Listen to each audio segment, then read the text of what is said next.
Hi guys, Jack Rogers here and welcome to another lesson on Facebook Ads Mastery. Now in this video today we're going to be talking all about the learning phase, what it is, how it works, and then we're going to dive into Learning Limited as well.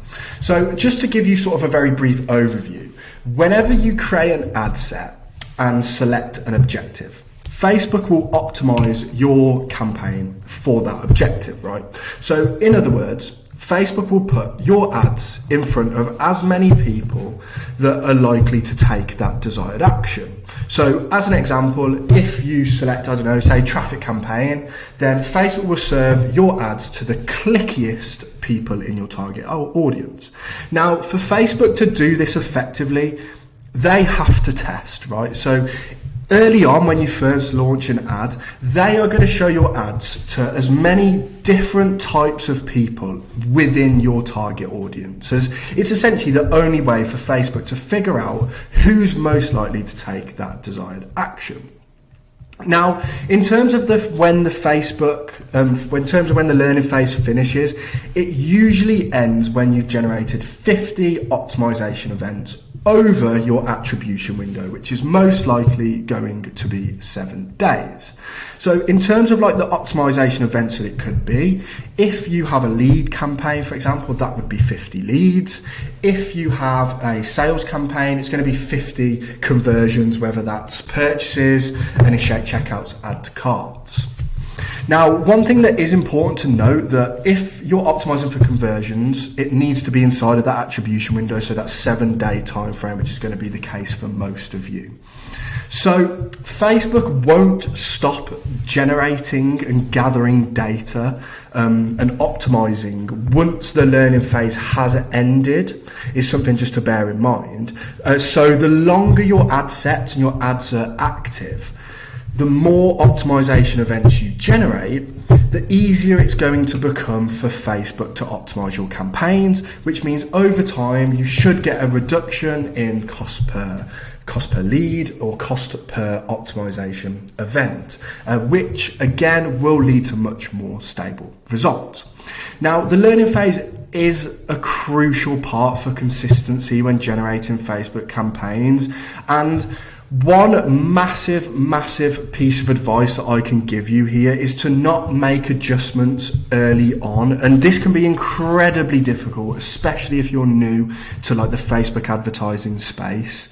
And the reason for that is when your ads are still in the learning phase, they're going to be their least effective. The results are likely to fluctuate, so you need to resist the temptation to tinker with them until the learning phase has been complete. So again, my top tip for you as a Facebook advertiser is to not give up on your ads too early, especially when they are going through the learning phase. Now, I have got a video below on optimizing, which I would 100% give a watch. It's a really good training video, which will address this in a bit more detail.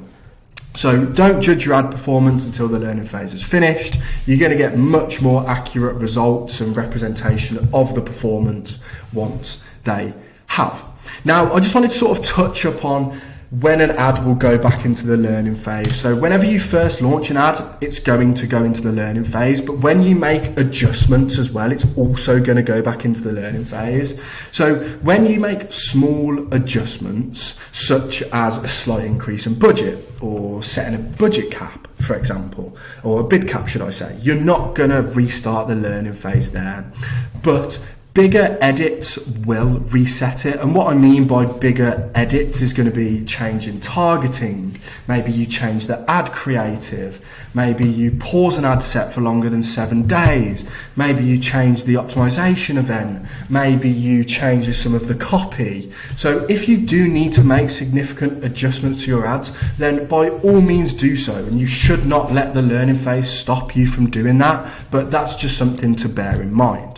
Now, one thing I did want to add on to this training video is Learning Limited, and it's a question that comes up all of the time. So if your ad doesn't get 50 conversion events per week, then it will stay in Learning Limited. And what Learning Limited is essentially, Facebook say that they cannot get the most optimal delivery for your ad until it hits 50 conversion events per week. So it will have a tag of Learning Limited, most likely in the delivery section if you add that in down here. Now, if we can just add that in for you, there you go, so you've got delivery there. Now, one thing, and this is my honest opinion around Learning Limited, is it is just a title. For the majority of businesses, getting 50 conversion events per week for one ad doesn't make sense, and unfortunately the only way to get out of Learning Limited is, number one, broaden your audience, which for me, 95% of cases, I'm recommending people go completely broad anyway, so that doesn't work. The other option is to increase the budget. But when we're first starting out, we don't want to dramatically increase the budget. We want to prove that an ad works before we look at scaling it up. And for me personally, I've run some really, really successful campaigns, some really successful ads that are in Learning Limited. So that's something to bear in mind. Learning Limited is just a title. Obviously, you want to pay attention to it, but it's not the be all or end all. So I hope all that makes sense. Any questions, any concerns, pop them in the Slack, pop them in the school community, and a member of the Heath Media team will get back to you as soon as they can. Appreciate you all.